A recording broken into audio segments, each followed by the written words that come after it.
Fine. How are you? I'm well. I'm Victor. Yes, Victor. I wanted your prayer. Okay. My mom is too sick. She's in ICU.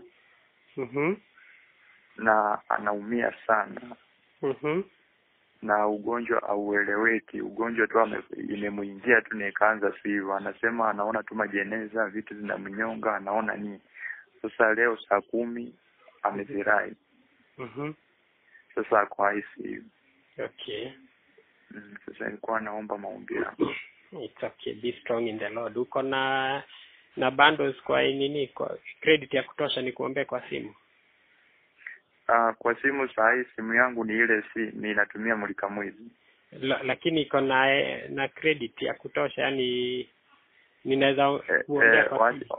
Ngoja tu kidogo nione ni charge. Okay, sawa. Charge then ndio nikuombe kwa simu. Haya. Haya sasa.